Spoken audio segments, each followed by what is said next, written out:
This is the one that I didn't think would actually get through, but it has actually got through. And at the top of the paper it says, Writing to Teach You, which is the name of the confession. This is our 500 words confession. And it does say, I have a little box which says any certificate, any warnings that you have to give out, you know, if you're eating or something like that. All it says is this, in capital letters: the strongest condemnation is needed here. Okay, so... Shouty letters, yeah? Say again. Big shouty letters? Big shouty letters, indeed. Okay. The shoutiest, and a very big font with an exclamation mark and italics and underlined, all that kind of stuff. Okay, so let's see what we got here. Father Simon and the Baying Collective. Right, that's you guys. Baying? This is from Sir, by the way. You're right there, Joe. Which one are you going to speak into? I'm going to try and speak on this one. I'll sort of make those. Any of those? Yeah, that's fine. Just project. Okay.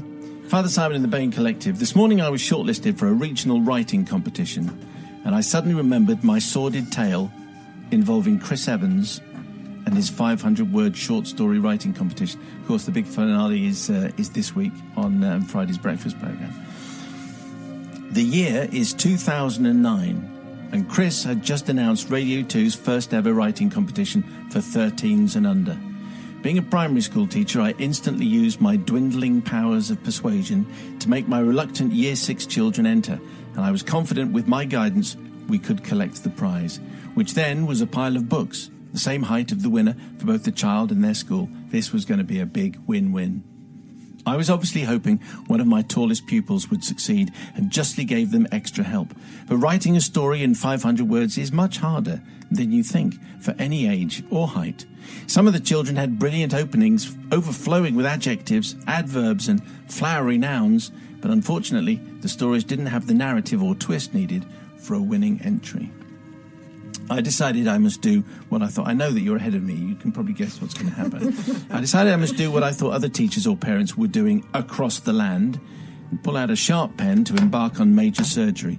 However, you can imagine how much time at school and home this was taking, and no matter how good I was at editing, I couldn't keep bringing dead scripts back to life, even with a bottle of wine and a bar of chocolate by my side. One evening, after spending another 4 hours leaning over a pile of stories at the kitchen table, I suddenly had a light bulb moment.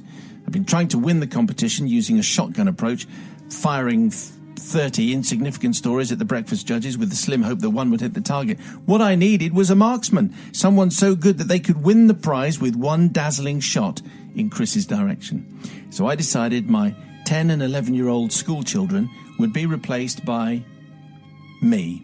By yours. No. I quickly dumped... There we go. That counts as strongest condemnation, doesn't it? So, this is what happened. I quickly dumped the children's printed stories in the recycling bin, including the ones I'd spent time editing, and then quietly relaxed in front of the television, smiling at the good news that I would deliver in the morning. I waited until the start of the English lesson to make my momentous announcement. All your stories are perfect, and nobody needs to do any more changes, editing or rewriting. Children were naturally over the moon and excitedly rushed to the computer room to email their masterpieces. In my defence, no one would ever see the stories again. Everyone felt like a winner, and they didn't have to spend another lesson wasting their efforts. More time could now be spent finishing the planned curriculum, and some children even started to think they were going to be the next J.K. Rowling.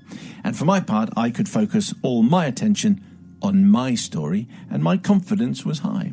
Now, I'm not a professional writer, but I have occasionally had children's stories published and even had poetry read out on national television. So I rated my chances somewhat higher than the average child.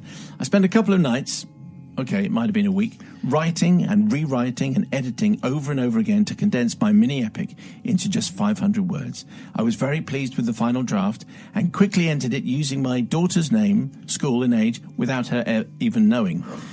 In my defence, I had asked her first to do the story before I myself took it on, but she wasn't slightly interested. My Year 6 class quickly forgot about the competition, and all thoughts were channelled towards the forthcoming SATs tests. That was until a pupil called Jenny raced excitedly into registration with a printed email congratulating her on getting through to the next round of 500 words. I was overwhelmed. She was a bit short for the prizes, but anyway, this was as good as a win and beyond my lowly expectations. Now, if a little 11-year-old had made the first cut, why hadn't I? Can't deny an element of jealousy. But as it turns out, my fears were unfounded because a week later, I I too was sent the congratulating email. Well done me. I strolled down the stairs to tell my wife and 3 children the marvellous news. Unfortunately, they didn't see it that way. In fact, I went from Daddy Hero to Big Daddy Zero in the blink of an eye. What followed was 4 very nervous weeks worrying that what I would do if the call came through from the judging panel. But you'll be pleased to know Chris didn't ring. I wasn't as good as I thought. I didn't make the final, and nor did Jenny's story, but that was less surprising in my opinion.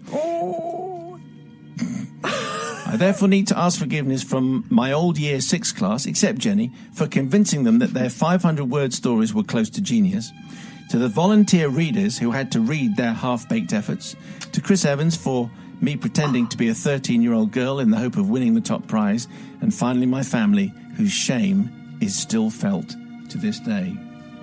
I'm not at all surprised. Let this be a lesson to anyone else daring to sink so low. Perhaps I deserve 500 lashings unless you can save me. Well, obviously, with regards to the strict instructions at the top of this page, let's go to Bobby and to Joe for them to say not incredibly guilty and not forgiven. Anyway, let's see what happens. Yeah, beyond any redemption whatsoever. There's no way this person's going to be saved. What's the name? I've missed the name. It's Sir. Just wants to be known as Sir. Or Big Daddy Zero, I think is the best That is name. also like a whole new cartoon series. Yeah, obviously somebody who's partial to a bit of wine and chocolate and obviously has no moral compass whatsoever. That's smashed a very long time ago. Extraordinarily arrogant as well. That's the theme that runs through this, don't you think? Arrogant to think that he would win. And they rated his chances very highly. To enter under your daughter's name as well. Without asking daughter? Yeah, and then to actually be jealous of an 11-year-old when she came in saying that she'd been nominated and then that he hadn't been nominated.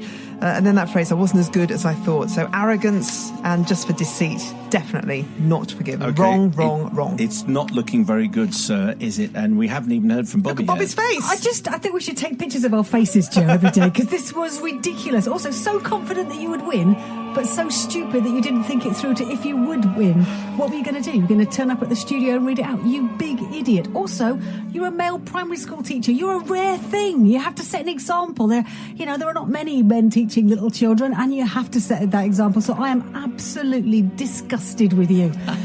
Really am. And your wife and 3 children. I mean, your poor wife, she's married to you forever, and your children can't escape you either. So you deserve their shame. And I really don't know how you're going to get out of this with your family, because you are not forgiven. Wow, this is getting very The very only serious. redeeming thing was that he recycles. There was one moment when he said, I did recycle. Okay. That's it.